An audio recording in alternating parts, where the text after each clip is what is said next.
Hello everyone, in last lecture we started rotational motion. और last lecture में हमने दो कॉन्सेप्ट देखा था, जो कि था आपका रिजिड बॉडी और सेंटर ऑफ मास। तो उसी को कंटिन्यू करते हुए मैं इस लेक्चर में आपको बताऊंगा टॉर्क क्या होता है और मोमेंट ऑफ इनर्शिया क्या होता है। ये torque end moment of inertia आपके रोटेशनल मोशन का बहुत इंपॉर्टेंट पोर्शन होता है। तो आप इसको अच्छे से समझो और देखो अच्छे से।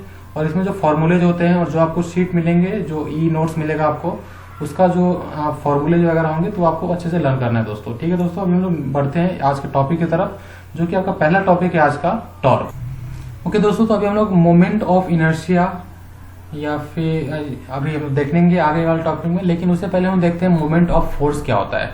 मोमेंट ऑफ फोर्स के लिए दूसरा वर्ड होता है टॉर्क। ठीक है दोस्तों, तो टॉर्क क्या होता है वो देखिए जरा। The moment of a force or the torque about an axis of rotation, about an axis of rotation। यहाँ पे एक important word ये है क्या कि axis of rotation। तो क्या है, moment of force or torque about an axis of rotation is equal to the product of the force and perpendicular distance of the line of action of the force from axis of rotation. Okay दोस्तों, तो इसमें आपको क्या समझा कि हमारे पास सबसे पहले क्या चाहिए, एक एक्सिस ऑफ रोटेशन चाहिए जो यहाँ पे है। देखो डायग्राम में आपको बेटर वे समझेगा, एक एक्सिस ऑफ रोटेशन है हमारे पास। दूसरा क्या चाहिए, is equal to product of force. Force कौन सा, तो यहाँ पे कोई फोर्स अगर हमने ये लगाया अभी, जैसे ये आपका डोर है, मान के चलो अगर आपके घर का जो डोर है उसका एग्जाम्पल लिया अगर आपने, देन आप अपने डोर को ओपन करने के लिए कोई फोर्स लगाते हो। ठीक है दोस्तों, देन उस पॉइंट पे जो फोर्स लग रहा है वो फोर्स आ गया यहाँ पे। और दूसरा क्या आएगा, and perpendicular distance of the line of action. ठीक है दोस्तों, अब ये क्या होता है, तो अगर आप अपने डोर को कंसिडर करते हो तो वो डोर जिस बीम से कनेक्टेड है, ठीक है दोस्तों, तो उस बीम से लेकर के जहां पे आपने फोर्स लगाया वहां तक का जो डिस्टेंस है, जो परपेंडिकुलर डिस्टेंस है, किससे परपेंडिकुलर, तो एक्सिस ऑफ रोटेशन से परपेंडिकुलर डिस्टेंस है, उसका अगर आप प्रोडक्ट करते हो तो आपको क्या मिलेगा, टॉर्क। टॉर्क का दूसरा नेम क्या है, मोमेंट ऑफ फोर्स। तो मोमेंट ऑफ फोर्स और torque is equals to force into perpendicular distance. तो अगर मान के चलो आपने फोर्स किसी एंगल पे लगाया और आपका पोजीशन वेक्टर क्या है यहाँ पे, जैसे ये मेरे पास एक इलिप्टिकल बॉडी है, इस इलिप्टिकल बॉडी का r पोजीशन वेक्टर है, उस पोजीशन वेक्टर पे मैंने थीटा एंगल पे कोई फोर्स लगाया, देन वो वेक्टर जो है वो रिजॉल्व होगा और हॉरिजॉन्टल वर्टिकल में होगा। तो आपको पता है पैरेलल फोर्स हम लोग क्या कर रहे हैं यहाँ पे, परपेंडिकुलर से मल्टीप्लाई करते हैं क्या, फोर्स इनटू परपेंडिकुलर डिस्टेंस या परपेंडिकुलर डिस्प्लेसमेंट। तो जो पोजीशन वेक्टर होगा उसका जो हम लोग क्या करेंगे, उसका हॉरिजॉन्टल जो कंपोनेंट है वो लेंगे। हॉरिजॉन्टल कंपोनेंट क्यों लेंगे, क्योंकि वो जो एक्सिस ऑफ रोटेशन है उसका हॉरिजॉन्टल कंपोनेंट ही उसका क्या है, परपेंडिकुलर डिस्टेंस है। तो ये हॉरिजॉन्टल कंपोनेंट जो यहाँ पे आपको दिख रहा है, इससे बेटर वैसे अगर दिखा तो बी यहाँ पे हॉरिजॉन्टल कंपोनेंट आता है इसका। सिंस अभी इमेज में नहीं दिख रहा है इसमें, लेकिन एक्चुअली इसका हॉरिजॉन्टल कंपोनेंट जो होगा वो होगा r sine theta. R sine theta क्यों होगा, ये इसलिए होगा क्योंकि जो ये आर, इसे जो मैंने यहाँ पे इलिप्टिकल ऑर्बिट में जो पोजीशन वेक्टर मैंने लिया है उसका अगर हॉरिजॉन्टल कंपोनेंट मैंने लिया, ठीक है दोस्तों, तो उसका हॉरिजॉन्टल कंपोनेंट यहाँ पे क्या आ रहा है, आर साइन थीटा हो रहा है। तो यहाँ पे मैंने क्या किया, बी मेरा क्या होगा, आर साइन थीटा, मतलब force into perpendicular distance. Force मेरा एफ है, परपेंडिकुलर डिस्टेंस मेरा क्या है, आर साइन थीटा। तो मेरा टोटल आंसर क्या आ रहा है, force F into r sine theta. ठीक है दोस्तों, तो यहाँ पे जो मेरा बी होगा, बी क्या होगा, तो B equal to r sine theta is known as lever arm और मोमेंट ऑफ आर्म, मतलब मोमेंट ऑफ आर्म हम इसको बोलेंगे। और आपका जो मोमेंट, जो टॉर्क है, टॉर्क का यूनिट होता है न्यूटन मीटर। क्यों दोस्तों, क्योंकि torque equal to force into distance, distance का यूनिट मीटर, फोर्स का unit newton. Therefore MKS unit में इसका न्यूटन मीटर हो जाएगा, सीजीएस यूनिट में डाइन सेंटीमीटर हो जाएगा, और इसका डायमेंशन होगा ml2t⁻³ अभी इसका अगर वेक्टर एडिशन फॉर्म देखा हमने तो r क्रॉस f वेक्टर होगा आपका। इसको अगर वेक्टर को रिजॉल्व करते हो तो आपको पता होगा, अगर क्रॉस प्रोडक्ट है तो क्रॉस प्रोडक्ट में साइन थीटा आता है, r into F sine theta in vector आ जाएगा आपका आंसर। तो दोस्तों आप लोगों को टॉर्क समझ गया होगा यहाँ से।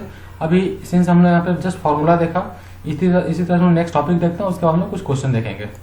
ओके दोस्तों, हम नेक्स्ट टॉपिक की तरफ बढ़ते हैं जो हमारा है moment of inertia. Moment of inertia क्या होता है वो देखते हैं दोस्तों पहले। In general form moment of inertia is expressed at I = mr²। तो मोमेंट ऑफ इनर्शिया का फॉर्मूला क्या होता है, पहले वो याद रखिए हमेशा, I equal to M R square होता है। m क्या है, तो उस बॉडी का मास होगा। r क्या होगा, तो distance from axis of rotation होगा। m क्या है, तो मास है, और r क्या है, distance from axis of rotation. मतलब कि जो परपेंडिकुलर डिस्टेंस होता है, जो आपका जो डोर ओपन करते वक्त जो बीम से जो परपेंडिकुलर डिस्टेंस था, वो यहाँ पे क्या होता है, r होगा।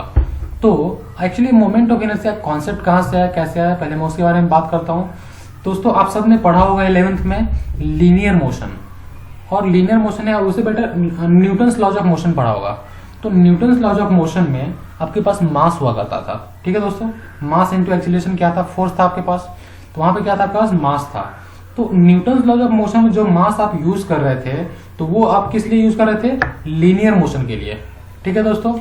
लेकिन ये जो अभी हमारा रोटेशनल मोशन हो रहा है, तो रोटेशनल मोशन में हम लोग जो मास यूज करते हैं उसे हम लोग बोलते हैं मोमेंट ऑफ इनर्शिया। तो इसलिए मैंने यहाँ पे बताया कि देखो यहाँ पे रोल क्या है, the role of moment of inertia is the same as the role of mass in linear motion. तो लीनियर मोशन करते वक्त मास का जो रोल था, सेम रोल यहाँ पे किसका है, मोमेंट ऑफ इनर्शिया का। तो दोस्तों आपको बेटर वे से ज्यादा कॉम्प्लिकेटेड ना करते हुए मैं इसलिए इसको बताया कि अगर जैसे वहां पे लीनियर मोशन में मास था, उसी तरह से जो आपका रोटेशनल मोशन है, यहाँ पे मोमेंट ऑफ इनर्शिया है। बस आपको इतना याद रखना है मोमेंट ऑफ इनर्शिया के बारे में। और दोस्तों इसमें क्या है, इट इज क्या, it is measure of the resistance of a body to a change in its rotational momentum motion. तो ये क्या है कि एक रेजिस्टेंस, मतलब मास क्या करता है, रेजिस्ट करता है बॉडी को। जैसे मास ज्यादा होगा, तो अगर उसको मान के चलो आप लीनियर मोशन कर रहे हो, तो लीनियर मोशन में आपके पास ज्यादा मास है, ठीक है दोस्तों। तो ज्यादा मास है तो आपको फोर्स ज्यादा लगाना पड़ेगा ज्यादा स्पीड चलाने के लिए। उसी तरह से यहाँ पे क्या है, मोमेंट ऑफ इनर्शिया क्या है, it is the measure of resistance. Mass क्या है, मास भी मेजर ऑफ रेजिस्टेंस होता है। तो उसी तरह से मोमेंट ऑफ इनर्शिया क्या है, it is measure of resistance of a body, मतलब it's a mass of a body to change in its rotational motion. तो रोटेशनल मोशन का अगर स्पीड चेंज करना हो, एंगुलर स्पीड या कुछ भी अगर करना हो, उसके लिए जो रेजिस्टेंस है वो क्या है, मास। उसके लिए तो रोटेशनल मोशन के लिए जो मास होता है वो होता है moment of inertia. It is constant for particular rigid frame and specific axis of rotation. Okay दोस्तों, तो मास जो होता है आपका, जो ये मोमेंट ऑफ इनर्शिया है, वो एक्सिस ऑफ रोटेशन के ऊपर डिपेंड करता है। क्यों डिपेंड करता है, क्योंकि मास, इसका फॉर्मूला क्या है, एम आर स्क्वायर। यहाँ पे आर क्या है, परपेंडिकुलर डिस्टेंस, कहां से, तो जो एक्सिस ऑफ रोटेशन होगा वहां से। मतलब अगर एक्सिस ऑफ रोटेशन किसी बॉडी का चेंज होता है, देन आर चेंज होगा, आर चेंज होता है, then M R square change होगा। मतलब क्या, कि मोमेंट ऑफ इनर्शिया चेंज होगा। इसलिए मोमेंट ऑफ इनर्शिया अगर कोई कंपाउंड बॉडी का आपको निकालना है, कोई मोर देन वन बॉडी का निकालना है, तो वो होता है M I R I square. I की जगह पे 1 2 3 डॉट डॉट डॉट कुछ भी ले सकते हो। अगर आपके पास 10 बॉडी है, तो मोमेंट ऑफ इनर्शिया क्या होगा, summation of m1 r1 square plus m2 r2 square plus m3 r3 square. तो इस तरह से आप क्या कर सकते हो, मोमेंट ऑफ इनर्शिया फाइंड कर सकते हो। सेकेंड, नेक्स्ट है काइनेटिक एनर्जी। काइनेटिक एनर्जी जो होता है वो क्या होता है, तो अगर मैं रोटेशनल मोशन में बात करूं तो हाफ आई ओमेगा स्क्वायर, और अगर लीनियर मोशन में बात करूं तो लीनियर मोशन में आपका काइनेटिक एनर्जी क्या होता था, तो वो होता था हाफ एम वी स्क्वायर। लेकिन रोटेशनल मोशन में रोटेशनल वेलोसिटी आ जाएगा, और रोटेशनल वेलोसिटी जो कि एंगुलर वेलोसिटी हम जिसे बोलते हैं वो क्या होता है, ओमेगा होता है। ओमेगा और लीनियर वेलोसिटी का रिलेशन क्या है, तो v equal to R omega, मतलब omega equals to v upon R. तो यहाँ पे अगर देखा आपने, तो काइनेटिक एनर्जी क्या है, हाफ आई ओमेगा स्क्वायर। आई क्या है आपका, तो रोटेशनल मास। ओमेगा क्या है आपका, तो एंगुलर वेलोसिटी। तो half into rotational mass into angular velocity अगर हम का स्क्वायर हमने किया, तो हमें क्या मिलेगा, kinetic energy of rotating body. ठीक है दोस्तों, तो होप आपको मोमेंट ऑफ इनर्शिया समझ में आया होगा। और नेक्स्ट कॉन्सेप्ट और क्वेश्चन की तरफ बढ़ते हैं अभी हम। ओके दोस्तों, तो अभी तक हमने क्या देखा, मोमेंट ऑफ इनर्शिया क्या होता है और टॉर्क क्या होता है। तो मोमेंट ऑफ इनर्शिया, अभी तक मैंने आपको डेफिनेशन बताया क्या होता है भाई। मोमेंट ऑफ इनर्शिया होता है जो रोटेशनल मोशन है उसका मास होता है, उसका फॉर्मूला था एम आर स्क्वायर। या तो अभी मैं अगर इसको डिटेल में अगर बताऊं, तो अगर लेट से इसको मैं प्रूफ करता हूं कि अगर आपका कोई सर्कुलर प्लेट है आपके पास, तो उसका moment of inertia about its axis क्या होगा। ठीक है दोस्तों, तो यहाँ पे आप फिगर में देख सकते हो डायग्राम में कि एक मेरे पास सर्कुलर प्लेट है, अब आप इमेजिन करो कि आपके पास एक सर्कुलर प्लेट है, ठीक है दोस्तों, और उससे हाँ आपके पास सर्कुलर प्लेट है, उसका मास क्या होगा, उसका टोटल मास आपके पास m है। अगर वो सर्कुलर प्लेट है तो सर्कल का एरिया होता है कुछ, तो उसी तरह से उस प्लेट का भी एरिया होगा। उस प्लेट के सरफेस का एरिया क्या होगा, तो सर्कल का एरिया क्या होता है, पाई आर स्क्वायर। और ऑब्वियस बात है आपके पास प्लेट है, उसका भी रेडियस होगा, तो उसका एरिया क्या हो जाएगा, पाई आर स्क्वायर। तो दोस्तों मैंने क्या किया है, ये जो प्लेट है उस प्लेट में एक छोटा सा प्लेट और क्रिएट किया है, एक डिफरेंशियल पार्ट लिया है मैंने। उसका क्या लिया है मैंने, डिफरेंशियल पार्ट। मतलब अगर उस टोटल प्लेट का मास m है तो उस प्लेट के एक छोटे से सर्कल का मास मैंने dm कंसीडर किया है। टोटल सर्कुलर प्लेट का एरिया अगर a है तो उस पोर्शन का जो dm वाला जो पोर्शन है उसका एरिया मैंने dA सिलेक्ट किया है। तो मेरे पास dm dA दोनों आ गया दोस्तों। अभी बेटर क्या, अभी मैं क्या करता हूँ कि दोनों का सरफेस मास डेंसिटी में इक्वेट करता हूँ। अभी सरफेस मास डेंसिटी क्या होगा, तो उसका जो सरफेस है, उसका जो आपको जो प्लेट है उसका जो ऊपर का जो सरफेस है, नीचे का सरफेस, जो भी सरफेस है उसका, उस पे मास तो इक्वली डिस्ट्रीब्यूट किया होता है। हाँ, तो वो अगर इक्वली डिस्ट्रीब्यूट किया है तो पूरा प्लेट के लिए सरफेस मास डेंसिटी क्या होगा, कांस्टेंट होगा। जैसे हर लिक्विड का अपना डेंसिटी होता है, उसी तरह से हर सॉलिड बॉडी का, अगर वो यूनिफॉर्म सॉलिड बॉडी है तो उसका सरफेस मास डेंसिटी होता है। तो हमने क्या किया, यहाँ पे छोटा सा पोर्शन, सर्कुलर पोर्शन है, उसका सरफेस मास डेंसिटी और पूरा सर्कुलर प्लेट का सरफेस मास डेंसिटी दोनों का इक्वेट कर दिया। अब सरफेस मास डेंसिटी का फॉर्मूला क्या है, तो total mass upon surface area. तो मास अपॉन एरिया मैंने किया तो मुझे क्या मिला दोस्तों, सरफेस मास डेंसिटी मिला। अभी मैंने क्या किया है, इसका जो सेंटर है, सेंटर से कुछ x डिस्टेंस पे मैंने वो सर्कल सिलेक्ट किया है। देखो ये जो सेंटर है वहां से x डिस्टेंस पे मैंने एक छोटा सा सर्कल सिलेक्ट किया है, और टोटल एरिया, टोटल इसका जो सर्कुलर जो प्लेट है इसका रेडियस कितना है, r। तो इसका m क्या होगा, मास तो मैंने पहले बोला है, इसका टोटल मास m है, और a क्या हो गया, पाई आर स्क्वायर। अभी जो छोटा सा पोर्शन dm था, dm मास, उसका लेंथ क्या होगा, उसका एरिया क्या होगा, उसका एरिया क्या होता है, उसका एरिया होगा 2 पाई आर। पहले तो क्यों 2 पाई आर, क्योंकि 2 पाई आर क्या होता है, सरकमफरेंस। तो टोटल सरकमफरेंस इनटू जो डिफरेंशियल, जो ये मैंने इतना लेंथ लिया इसको मैंने dx बोला है, कितना बोला है, dx। तो 2 पाई x इंटू dx। x क्या है यहाँ पे, तो सेंटर से लेकर ये जहां तक ये सर्कुलर मैंने छोटा सा पोर्शन सिलेक्ट किया है उसका लेंथ x है। तो 2 पाई x इंटू dx मेरे पास क्या है, यहाँ पे dA हो गया। अभी दोस्तों ये जो इतना छोटा सा जो पोर्शन है, यहां से अगर आप dm का वैल्यू निकालते हो तो dm का वैल्यू क्या होगा दोस्तों, तो वो हो जाएगा 2m upon R square into X. ठीक है दोस्तों, तो मैं अगर आपको फॉर्मूला याद दिलाऊं, मोमेंट ऑफ इनर्शिया का फॉर्मूला क्या होता है, I इक्वल्स टू क्या होता है दोस्तों, तो m इंटू आर का square, I equal to M R square होता है दोस्तों। तो I equal to M R square. ये छोटे से पोर्शन के लिए अगर मैं देखूं तो मेरा मोमेंट ऑफ इनर्शिया क्या होगा, तो dm, m क्या मेरा dm है, और r क्या मेरा x है, तो x स्क्वायर इंटू dm। अभी दोस्तों मैंने dm का वैल्यू ऊपर से तो आपको बताया कैसे कैलकुलेट करना है, तो dm का वैल्यू वहां पे आप पुट कर दो। तो मैंने पहले क्या किया, यहाँ पे x का वैल्यू, x को x स्क्वायर ही रहने दिया और dm को मैंने पुट किया, तो टोटल मुझे इतना आया। और उसको मैं x से अगर मल्टीप्लाई करूँ, ऊपर में x आता है और यहाँ पे x स्क्वायर पहले से था तो x क्यूब हो जाता है। तो होता है क्या, total 2m upon R square into X cube into dx।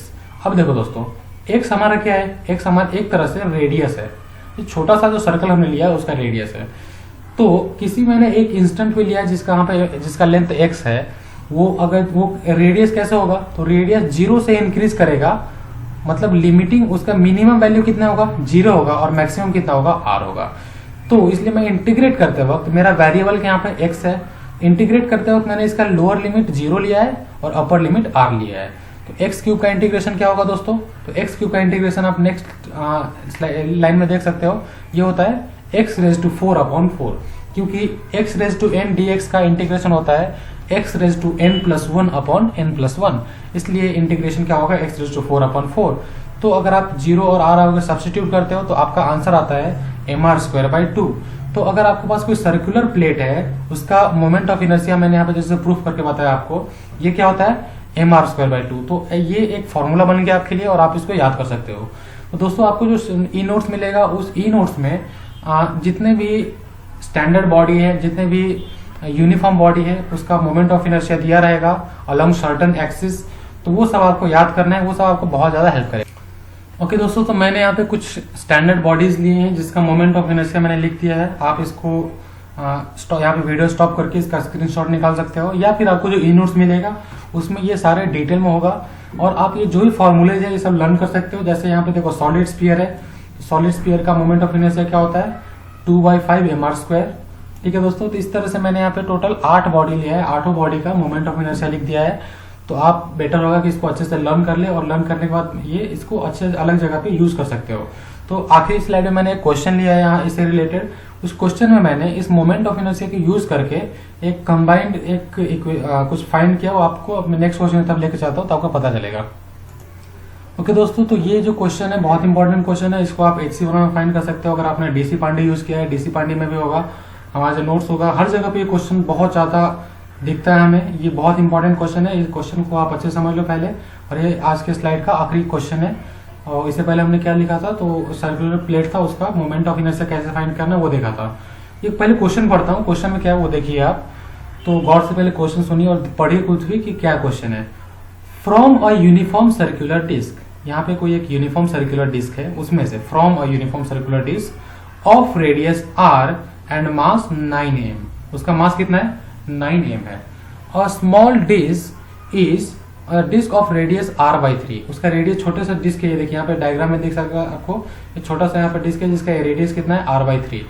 A small disc is removed as shown in figure में आपको दिख रहा है अच्छे से। Calculate the moment of inertia, calculate the moment of inertia of the remaining disc. मतलब ये बाकी का डिस्क है वो पूरा भरा हुआ है और ये इतना जो पोर्शन जो कट करके निकाला है वो निकाल दिया हमने, कट किया उसको हमने निकाल दिया। तो बाकी का पोर्शन का हमें क्या करना है, मोमेंट ऑफ इनर्शिया निकालना है। तो क्या बोला है, calculate moment of inertia of remaining disc about an axis perpendicular to the plane of the disc and passing through the centre of the disc. तो मान के चलो आपने कोई सर्कुलर प्लेट लिया है या कोई डिश लिया है, और डिश में अगर आप देखोगे उसके परपेंडिकुलर, मतलब अगर आपका डिस्क अगर नॉर्मल से अगर प्लेन पे रखते हो, अगर अर्थ पे आप डिस्क रखते हो तो उससे परपेंडिकुलर हमने क्या किया, उसका एक्सिस लिया है। ठीक है दोस्तों, परपेंडिकुलर एक्सिस के थ्रू हमें क्या करना है, उसका सेंटर ऑफ जो मोमेंट ऑफ इनर्शिया है वो हमें कैलकुलेट करके बताना है दोस्तों। तो दोस्तों इसके लिए एक कॉन्सेप्ट होता है पैरेलल एक्सिस थ्योरम और perpendicular axis theorem rotational motion में, जो कि मैं अगले लेक्चर में पढ़ाऊंगा। लेकिन उसका छोटा सा एक एप्लीकेशन यहाँ पे है, वो मैं आपको बताना चाहूंगा। ये देखो दोस्तों, ये एक छोटा सा डिस्क है, इसका भी परपेंडिकुलर यहाँ पे निकलेगा जब, तो ये देखो ये इसका परपेंडिकुलर यहाँ से निकला, और ये दूसरा डिस्क है जो बड़ा डिस्क है, इसका परपेंडिकुलर यहाँ से ऐसे निकला। ये दोनों लाइन क्या है, पैरेलल है। तो यहाँ पे हम लोग पैरेलल एक्सिस थ्योरम यूज करेंगे। और पैरेलल एक्सिस थ्योरम में क्या होता है, वो होता है ICM, मतलब centre of mass of first body, मतलब या फिर पहला जो बॉडी है उसका सेंटर ऑफ मास के अलोंग मोमेंट ऑफ इनर्शिया निकालो, प्लस अगर md² करते हो देन आपको क्या मिलता है, टोटल आपका जो मोमेंट ऑफ इनर्शिया वो मिल जाता है। तो अभी मैंने जस्ट फॉर्मूला यहाँ बताया, और इसका एप्लीकेशन या उसका प्रूफ क्या होता है हम लोग नेक्स्ट लेक्चर में देखेंगे। तो इसका सॉल्यूशन देखो दोस्तों क्या है, the moment of inertia of removed part, ठीक है, but apart about axis passing through center of mass and perpendicular to the plane of disk। तो हमें क्या करना है कि जो मोमेंट ऑफ इनर्शिया निकालना है किसका, तो वो जो पोर्शन है टोटल पोर्शन उसका हमें एक्चुअली फिलहाल तो निकालना है कि वो जो रिमूव फोर्स है उसे छोड़ दिया अगर, तो बाकी का जो सर्कल है उसका मोमेंट ऑफ इनर्शिया क्या होगा। तो उसके लिए हमने क्या किया है, ICM प्लस md²। ICM क्या है अपना, तो अगर मैं ये देखो ICM है अपना m इंटू r/3 का होल स्क्वायर अपॉन 2, ये हो गया अपना ICM। और m बाजू में क्या लिखा है, प्लस md²। m तो नॉर्मल मास है अपना, छोटा सा ये जो मास होगा, इनटू d क्या है अपना, तो d है आपका, ये देखो दोस्तों r/3 हमने यहाँ पे लिया था, ठीक है दोस्तों, और r/3 है मतलब इसका जो ये क्या हो जाएगा 4r²/9 मतलब r/3 मतलब 2r/3 2r/3 का अगर हमने हाफ किया, जब ये देखो क्यों मैंने हाफ किया उसका 2r/3 क्यों लिया, क्योंकि इसका जो सेंटर ऑफ मास है ये देखो ये और इसका सेंटर ऑफ मास है, इन दोनों के बीच का जो डिस्टेंस है वो है 2r/3। अगर मैं 2r/3 का स्क्वायर करता हूँ और उसको मास के साथ मल्टीप्लाई करता हूँ और मैं टोटल फिर मेरा कितना हो जाएगा, वो हो जाएगा mr²/2। ठीक है दोस्तों, तो मुझे mr²/2 क्या मिलता है, यहाँ पे मोमेंट ऑफ इनर्शिया मिलता है, किसका, तो एक पोर्शन का। ठीक है दोस्तों, बस इस पोर्शन का। Then therefore the moment of inertia of the remaining portion, बाकी के पोर्शन का मोमेंट ऑफ इनर्शिया क्या होगा वो मुझे फाइंड करना है। तो बहुत सिंपल है दोस्तों, क्या करेंगे, इसका मोमेंट ऑफ इनर्शिया फाइंड करो, ठीक है, और फिर इसका मोमेंट ऑफ इनर्शिया फाइंड करो, और इसमें से अगर ये माइनस कर दोगे तो हमें क्या मिलेगा, बाकी के पोर्शन का मिल जाएगा। तो दोस्तों जैसे आप देख सकते हो कि इस पोर्शन का मोमेंट ऑफ इनर्शिया क्या है, 9mr²/2। ठीक है दोस्तों, कैसे पता चला ये, तो ये नॉर्मल सा mr² का फॉर्मूला है, इससे आपको पता चल जाएगा। तो 9mr²/2 किसका मोमेंट ऑफ इनर्शिया है, पूरा सर्कल का, माइनस हम लोग ऊपर का जो हमने निकाला है mr²/2 उसको हम माइनस कर देंगे, तो हमें क्या मिलेगा 8mr²/2, और 8 को मैं 2 से डिवाइड करूँ तो मुझे टोटल फाइनल आंसर क्या मिल रहा है 8mr²/2। तो इस तरह से आप moment of inertia of any body find कर सकते हो। ये एच.सी. वर्मा का क्वेश्चन है, बहुत अच्छा क्वेश्चन था ये।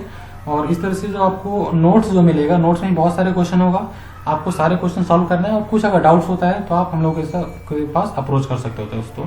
इस लेक्चर हम लोग यहाँ तक इतना ही पढ़ेंगे, तो आगे के लिए आप नेक्स्ट लेक्चर देखिए। शुक्रिया दोस्तों यहाँ तक।